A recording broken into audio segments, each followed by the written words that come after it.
여러분 안녕하십니까? 11월 24일 월요일 뉴스투데이 시작합니다.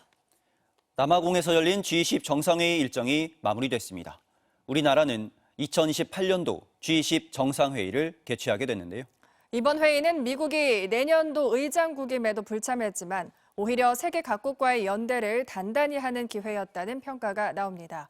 남아공 현지에서 김재경 기자입니다. 이틀간의 일정을 마무리한 G20 정상회의. 회원국들의 선언문이 눈길을 끌었습니다.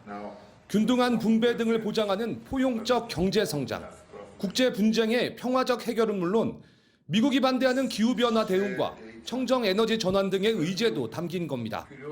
결국 다음 개최주인 미국이 불참하면서 의장국 이양식이 취소되기도 했습니다. 이런 어수선한 국제정세 속에서도 우리 정부는 실용외교의 지평을 확장했다는 평가가 나옵니다. 미국발 보호무역주의에 맞서 다자무역을 강조하며 12.3 내란 뒤 G7, UN 총회, 경주 에이펙에 이어 이번 G20 4개국 순방으로 정상외교 복귀를 넘어 외연을 넓혔다는 겁니다. 이런 맥락 속에 이 대통령은 믹타 다자회담과 프랑스, 독일, 브라질, 인도 등과의 양자회담을 이어가며 한국 방문을 요청하기도 했습니다. 그리고 내년이 한국, 프랑스 수교 140년인데 내년에는 꼭 방한하기 바랍니다. 대한민국 국민들과 함께 국빈으로 아주 잘 모시도록 하겠습니다. 특히 2028년도 G20 개최지 확정은 국제 외교 선도 국가로 자리매김할 기회가 될 것으로 보입니다.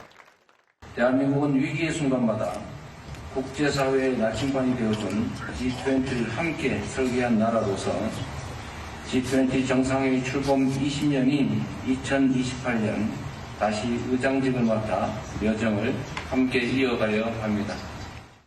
G20 정상회의를 끝으로 이재명 대통령은 중동, 아프리카 4개국 가운데 3곳의 순방 일정을 마무리했습니다. 이제 다음 목적지는 우리와는 서로를 형제국가라고 부르는 튀르키예입니다. 요하네스버그에서 MBC 뉴스 김재경입니다. 계엄령 놀이라며 미하원들을 폭행하고 갑질을 한 강원도 양양군청 공무원 사건에 대해 대통령실까지 나섰습니다. 결코 있어서는 안 될 범죄 행위라면서 철저한 조사와 수사를 지시했습니다. 정상빈 기자입니다. 남성 3명이 이불로 덮여있는 또 다른 직원을 밟기 시작합니다. 양양군청의 7급 운전직 공무원은 자신이 투자한 주식 가격이 떨어져 재물을 바쳐야 한다며 소속 미화원들에게 폭행을 강요했습니다. 본인의 주식이 3%가 오르지 않을 시 저희 이제 3명을 가위바위보를 시켜서 진 사람을 밟으라고. 가해 공무원은 이 폭행과 괴롭힘을 이른바 계엄령 놀이라고 불렀습니다. 주식 가격이 올라야 한다며 라이터와 담배, 속옷까지 빨간색 물건만 사용하라고 지시하거나 주식을 따라 사라고 강요했고 근무 중에는 미화원들을 차에 태우지 않고 출발해 이들을 위험에 빠뜨리기도 했습니다.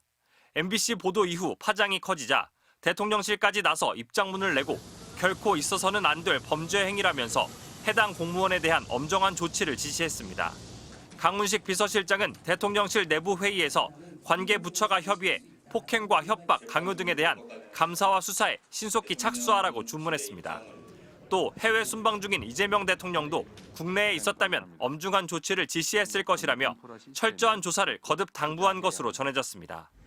상급 공무원들이 괴롭힘이 벌어지고 있다는 사실을 알면서도 아무런 조치를 하지 않았다는 의혹도 제기된 만큼 강 실장은 가해 공무원의 상급자들이 관리 감독을 제대로 했는지에 대해서도 조사를 지시했습니다. 갑질 논란이 불거진 양양군청은 국민 여러분께 큰 심려를 끼쳐 깊이 송구스럽게 생각한다면서 조사 결과에 따라 가해자를 징계 조치하겠다는 입장을 밝혔습니다. MBC 뉴스 정상빈입니다. 최근 심상치 않은 중일 갈등이 국제 외교 무대에서도 드러나고 있습니다. G20 정상회의에 참석한 다카이치 사나의 일본 총리는 18개 나라 정상과는 모두 인사를 나눴지만 중국 리창 총리와는 만나지 못했습니다. 도쿄에서 신지영 특파원입니다.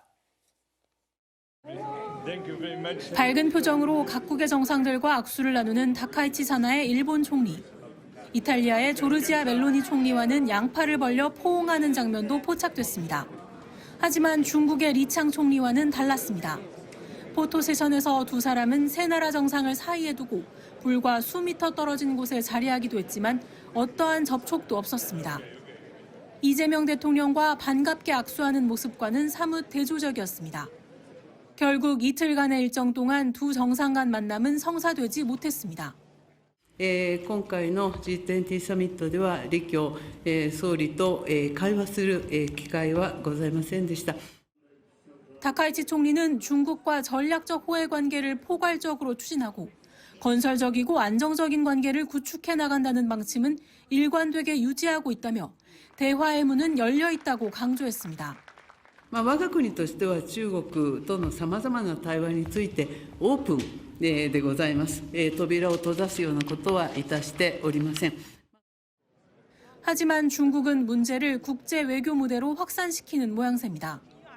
왕이 중국 외교부장은 타지키스탄을 방문한 자리에서 일본 군국주의의 재현을 결코 허용하지 않겠다. 외부 세력이 중국의 대만 지역에 간섭하는 걸 절대 허락하지 않겠다고 강조했고 푸총 유엔 주재 중국 대사는 다카이치 총리를 비판하는 내용의 서한을 안토니오 유엔 사무총장에게 보내기도 했습니다. 양국 관계가 악화일로로 치닫는 가운데 집권 자민당에선 지금은 차라리 만나지 않는 편이 낫다는 이야기마저 나왔습니다. 会いたくなかったら会わない方がいいと思います。いろいろ利用されますので、あえて会って悪化するような話をすることはないと思います。 야당인 입헌민주당은 정상과는 물론 다층적으로 여러 수준에서 대화를 해 오해를 풀어야 한다고 지적했지만 G20에서의 대화마저 불발되면서 갈등은 쉽게 가라앉기 어려워 보입니다.